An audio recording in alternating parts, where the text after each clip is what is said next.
產片。好啦，嚟到第三節咧，我哋又講一套咧，即係無論你係咩年代咧，都會掛喺口唇邊嘅一套電影啊，就係《情若半生》啊。咁其實咧，呢套戲又未至於半生咁誇張嘅，即係由18年前開始第一集啦，跟住9年後有第二集啦，咁嚟到再9年之後，即係今年咧就拍到第三集啦。咁啊嗱，前兩集個級別咧就係2A 嘅，咁呢套片咧就極速升級。點解係第三級呢？即係我睇完之後，成套戲呢，如果你係評佢係三級呢，我覺得你呢個思想真係非常之落伍啊！因為其實佢個三級最大嘅主要理由，可能就係女主角露點嘅時間比較長啫。但係如果個露點嘅情況，亦都唔係一啲好低俗或者係色情或者係咩任何嘅情況，而係一個好正常嘅。喺一間房入邊，一男一女對話嘅時候，就可能會做嘅一啲事情嘅。佢因為佢之前有啲前戲啊嘛，咁即係有奶過少少啊嘛。哇！咁呢啲都已經係㗎啦。咁好多戲都應該評為三級喎。如果係咁。其實好多戲應該評為三級㗎，即係嚟緊有啲片唔知點解又會調翻轉評為2A 啊。係咯。即係咁，但係嗱，電檢呢個問題咧，我哋就唔係今日討論嘅。咁即係要講啦，其實三級有一個好處嘅，另一個好處就係18歲以下嘅未睇過前兩集嘅就唔會入到場咯。咁咪慘咯，咁咪幫唔到個票房咯。係啊，咁但係其實呢個片個系列都係俾一啲比較成熟少少嘅觀眾嘅。其實我覺得呢套片嘅系列咧，應該後生啲去睇咧，就即係雖然你後生未必會明啊，但係咧你睇呢套戲之後咧，你可能即係一路落去，即係對於愛情呢樣嘢咧個感覺會好唔同都唔定。即係唔係咁？依家啲觀眾亦都會只會選擇睇熱戀心嘅類型啊嘛，即係熱戀心俾佢哋揀嘅喎。即係你放心喎，即係睇唔到呢個有熱戀心啊嘛係。但係咁啊，真係大劑啦。都唔係嘅，咁熱戀心呢一套都比較好啲。咁嗱，講翻呢個情若半生啦，咁可以咁樣講啦，即係其實都係講翻呢一對嘅組合。即係再過8年之後發生嘅事，咁因為始終你過咗咁多年9年之後咧，咁佢中間都會開頭先用一對白交代翻個劇情啦。其實呢個咧可以講到就係一對情侶，即係去分開又去到重聚，個感情依然到，咁但係今次就去到一個幾有趣嘅一個問題嘅，即係去到開始探討後邊啦。會點樣咧？因為其實今次嘅高潮位咧，其實喺後邊嗰節嘅。嗱，其實講翻即係成件事先啦。情若半生啦，開始嘅時候其實係一個邂逅嘅開始啦。咁男女主角喺火車上邊，即係去呢個奧地利維也納嘅途中就相識咗啦。喺火車度就搭訕啦，咁就跟住佢哋好似交換咗電話嘅，咁但係冇交換電話嘅，就所以就好似話約翻。好似話就約翻1個月，即係落到12月，就喺翻同一個地方，喺個月台見。地方見，咁即係呢個 open-ended 嘅 ending 嚟㗎啦。係啦。咁跟住到第二集咧，咁就點知原來嗰日係大家冇見到嘅。咁但係咧喺第二集咧就喺巴黎，點解會喺巴黎大家又會再見面咧？就係其實原來女主角知道男主角咧就成為一個好暢銷嘅作家啦，即係成為咗作家啦。咁就喺巴黎咧有個新書發佈會，咁啊女主角就去揾佢啦，咁就問翻點解你嗰日有冇去到咧？咁嗰啲咁嘅嘢啦。咁第二集其實咧就係講緊即係30歲嘅一啲關口嘅事情嘅，就係可能喂對於未來你有啲咩睇法啊？對於愛情啊、結婚啊、生兒育女啊嗰啲咁嘅睇法。咁好啦，到咗9年後，即係今年咧，佢哋就即係都4字頭啦。咁就佢哋個感情就即係變得好穩定啦，又有2個女啦，有個仔啦，就離咗婚啦。係啦。咁但係開頭嘅時候係好似好穩定啊，咁同埋就係女仔就係會喺一個工作上嘅一個交叉點啦。究竟我應該繼續做我而家做緊嘅嘢，抑或去離婚，即係離開呢個工作啦。咁男人就係好想翻去美國住啦。因為佢自己個仔，佢發現就係離咗婚，個仔嚟咗個暑假，跟住又好唔捨得，又覺得自己對唔住個仔，即係咁多年好似都冇乜嘢，即係離咗婚之後撫養權又自己攞唔到。係啦，咁其實成套戲講緊嘅咧就係兩個人，當你冇咗一啲即係吸引嘅元素之後咧，即係可能樣貌啊、身材啊，或者才情嗰樣嘢又好啦。咁你剩翻嘅嘢，你點樣可以維持落去呢？點樣如何愛下去呢？咁就係呢套第3集嘅一個比較大嘅一個主旨嚟嘅。係嗱，留意翻其實呢3套片，由於咧喺唔同時代啦，由唔同公司去到做呢個發行啦，或者喺甚至乎冇上啦，片名個改法都好唔同嘅。係。第一集叫《情留半天》，係咁跟住就日落巴黎，依家就情若半生。點解叫半生呢？就係、你去到跟住落去，你點樣行落去？冇錯。係啦，咁呢套片呢，其實個對白就相當之多嘅。我奉勸入場嘅觀眾呢，先打醒精神。其實都唔係嘅，即係我又覺得你打醒精神固然重要啦，但係其實如果你入場睇呢套戲咧，我覺得好難得一樣嘢就係你根本上你會俾佢啲對白吸引住，其實係一個討論嚟嘅，你好似一個旁聽者可以參與佢哋嘅討論咁樣，而俾佢哋吸引住一路睇落去嘅。而最有趣嘅地方就係當電影完咗嗰一刻，你先會覺得完咗啦，我仲想睇多啲嘢喎。呢套片特別嘅地方就係佢有唔同嘅討論，包括就係大家點樣睇呢個即係下半世或者即係情侶嘅關係啦，先就會係大家圍埋一齊有唔同嘅人喺希臘嗰度一齊去探討呢件事啦。另外，本來就係去到佢哋去懷緬翻以前自己浪漫嘅日子，唔使照顧小朋友嘅時候，佢哋可能應該係可以好浪漫嘅。咁點知原來可以中間去引發嘅一啲嘅對白嘅問題係更加多嘅。呢一個亦都係第二個好精彩嘅地方，而且去到一個近乎係冇彎轉嘅一啲嘅地方嘅時候，佢又點樣可以收到個尾喺度？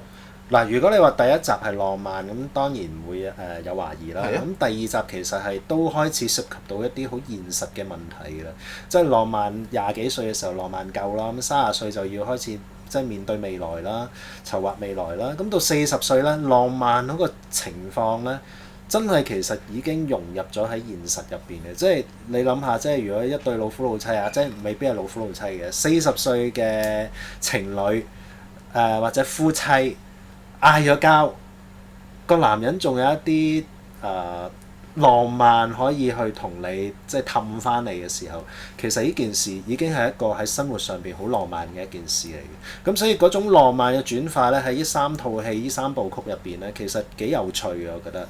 係嘅，因為其實我自己覺得就係由於咧呢套片咧，其實呢個系列有個好特別嘅地方就係咧，導演同演員之間咧，大家個對套片嘅參與度都好大。係。咁令到就係呢套片每拍一集嘅時候咧，個默契更加緊密。即係你完全睇得到就係嗰個過程，就係大家嗰個即係個愛情嗰個深嘅程度咧，係完全見到出嚟。同埋佢哋好自然嘅，即係演得好似係真係自己係個故事主人翁咁樣。係啊，你即係個男主角係可以撇到個地步話佢瞓咗覺睇唔到個明星影片，食埋個蘋果。係啊，即係可以係即係一個長鏡頭而去一輪嘴咁一紮對白出嚟，其實呢個真係如果你唔係有心去演或者投入咗個角色，你根本上係演唔到嘅，你冇機會 NG 嘅，因為你一路揸車一路講一堆咁嘅對白，其實可能某程度上亦都係會有即興嘅情況都唔頂，即係直頭係即興嘅對白都唔頂。係啦。咁所以其實成樣嘢係好精彩嘅。咁其實可以咁樣講啦，精彩嘅對白都當然啦，你識英文當然聽得好清楚啦。但係另一樣有者覺得唔係太識英文嘅，其實咧個字幕都好重要啦。嗱，其實我就好特別嘅，即係我睇碟又好或者睇戲又好咧，我係其實唔係好中意睇字幕嘅。甚至乎如果我喺屋企睇戲咧，我都係揀英文字幕多啲，或者冇字幕咯。係咯，因為可能原汁原味或者即係個留意性，我成日覺得咧中文字幕喺下邊咧係好影響我睇電影本身嗰個文本嗰樣嘢。但係其實有好多片咧，你唔識嗰個語言咧，你就要睇字幕。就一定要靠啦，即係譬如日文咁樣。即係嗰個即係我哋走去睇一套韓文嘅片。咁我相信你冇可能唔睇韓文嘅字。如果你話睇韓文或者睇日文咧，我又會覺得我雖然我自己都係會揀英文字幕，即係因為好多日本嘅 DVD 我都係買翻原版嘅，咁所以英文字幕會好啲。但係睇中文字幕確實係真係清楚好多嘅。係咁樣講翻啦，嗱，情若半生咧，呢個對白有成16句以上啦。咁譯字幕嗰個咧，其實都幾考功夫喎。或者都發咗達㗎啦。嗱，發唔發達唔知啦，但係我覺得好考過功夫，因為呢套片嘅字幕嘅難度喺邊度咧？譯嗰個人未必譯過之前嗰2集嘅，點樣去承繼翻之前嗰2集嘅風格，甚至睇翻之前嗰2集，甚至乎係之前嗰2集細眉細眼提過嘅一啲嘅點子，可能喺呢一度又要出現翻，你點樣去譯嗰樣嘢個技巧咧？就好重要啦。哇！咁譯呢個字幕嘅人應該係呢兩套戲嘅 fans 喎，因為喺度睇呢套戲嘅時候，我覺得個字幕個質素係非常之高。據了解咧，譯字幕嘅呢個人咧，咁啊之前咧的確咧係睇咗頭嗰兩集，而且亦都睇過嗰啲即係嗰啲對白嘅。係咁嗱，一般嚟講譯字幕啦，我講個過程咧，有時就會有套片俾你睇一睇咗個 screener 先去譯嘅。係咁嗱，有啲情況咧就未必會有 screener 俾你，只會得個 transcript，你就要走去譯嘅。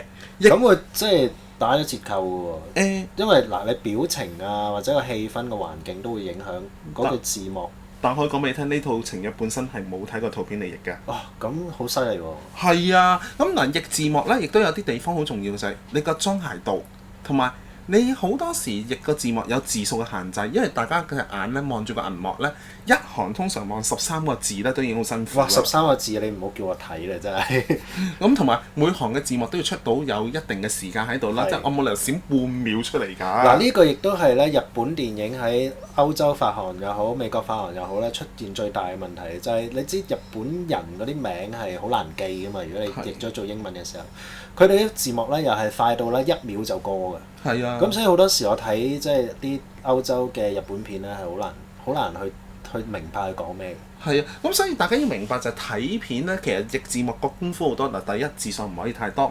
你如果遇到啲英文對白好長嗰啲咧，你又唔知點算嘅。要斬件嚟譯咯。要斬件嚟譯，或者你譯個神髓咧，因為好多時有啲煙竹咧，係特別係啲煙竹，你究竟外國嘅文化跟翻外國文化，抑或喺香港嘅文化度再抽翻啲類近嘅嘢去譯翻咧？係啦，嗱呢一個其實我哋如果話對於呢樣嘢未必好理解咧，我哋可以舉翻個例啦。人間喜劇有一段阿杜汶澤講自己身世，講咗好多片名出嚟。係。你試下睇佢個。藉著兩點説愛你。你試下睇下個英文字幕係點樣譯。係啦。嗱，我覺得呢一樣嘢大家可以留意翻，你就會明白個難處個文化差異。佢嘅英文字幕係用翻外國嘅一啲片名㗎喎。冇錯。係啦，咁就唔係即係照譯翻藉著兩點説愛你嗰個。係啦。嗱呢個就好重要㗎。咁另外就係咧，近年咧好多時都有啲港式嘅字幕或者潮語。呢個最唔中意，但我知道亦都有好多人好中意嘅，就係譬如《冧哥有情人》啊，《殺神特工》咧，佢哋完全嘅字幕咧係用廣東話化咗㗎。咁但係咧我係對呢個追廣東話化字幕咧係有一個缺陷嘅，我係完全係追唔到嘅，亦都嗰啲嘅啊啦啊嗰啲咧好揞眼啊，完全。或者乜撚事啊嘛。係啦，即係。嗱，其實咁樣講啦，嗱廣東話字幕咧難免即係近年都會開始會出現個原因就係有啲片我哋會比較寬容一啲嘅，即係舉個例，我假設我譯一套片叫做係舉個例啦，即係例如係《癲狗喪七》。係。咁呢啲係一啲好溝嘅電影，咁嗰個港式嘅字幕反而係冇一個問題嘅。咁但係例如我舉個例，孤星淚，你試下用一個好即係好潮語、好港式嘅譯法咧，你完全係講唔到個投入唔到嗰個神髓嘅。你完全係講唔到嗰個裝諧嗰個莊嚴嘅程度。係。呢啲係好重要㗎。另外仲有一個問題就我睇 DVD 最多時發生嘅就係。因為而家好多Blu-ray 又好啦 ，DVD 又好啦，都係會用翻一啲台式嘅字幕嘅。某間發行公司好興啦。係啦，咁所以咧有陣時我睇拗晒頭，究竟佢講咩咧？即係如果你唔係好熟台灣嘅詞彙咧，你又會唔係好明嗰句佢想講咩嘅。即係舉個例，淨係譯人名呢樣嘢，有陣時會譯咗個台灣嘅人名，或者內地用嘅人名。係啊。即係我唔明點解，即係明明即係 Johnny 啊。即係你好似專利啊，係啊，強尼啊，哇！呢啲都唔算係咩大問題，反而有啲時候咧，有啲即係譬如星球大戰咁樣啦，新嗰三部曲啦，其實係用翻英文原名噶嘛，即係 Skywalker 就 Skywalker，Darth Vader 就 Darth Vader。但係之前嗰三部曲其實佢哋改名都幾有心思喎，譬如 Han Solo 佢會改咗叫做韓素儀啊。咁樣嘅，即係我又覺得即係 Skywalker 會改做天行者，咁我覺得某程度上，如果你係有心去改啲名咧，都幾特別嘅。咁但係你話用翻原名，亦都當然係清楚啦、清晰啦。咁但係嗱，其實講即係我自己總括覺得咧，譯字幕就係睇到頭先由英文譯到中文咧，其實已經有好多個問題喺度。咁嗱，一般嘅電影咧，英文嘅電影咧，咁通常有個英文嘅 transcript 咧，咁就會係直譯做中文啦。咁至於其他嘅外語例如日文片、韓文片、法國片或者德國片呢，其實香港亦都會有一啲呢係由直接喺個語言翻譯做中文字幕嘅人喺度嘅。係。咁但係呢，當然就要睇下譯字幕嘅成本你唔 afford 得起啦。係。咁嚟到選擇究竟我係選擇用個原本個 language 去入呢，定係會用呢個即係會用呢個英文翻譯咗英文，跟住先再翻譯翻中文。係啦，咁另外就通常英文嘅字幕咧，就發行公司如果買套片入嚟咧，都會提供咗嘅。係。咁另外就會有啲，你會見到有部分咧比較特別嘅，例如以前舒淇譯嘅阿姆杜華嘅片咧，其實佢嘅字幕幾有神彩嘅，例如 Kika。咁當然啦，即係呢嘅依家我哋俗稱叫大師或者生命樹都係舒淇譯字幕嘅。咁你會見到個神彩喺度，咁其實譯字幕都係一個工多藝術嘅，有心做嘅時候真係多啲 training 啦。好嗱，我哋不如又睇一睇，翻嚟有好多消息同大家講啊！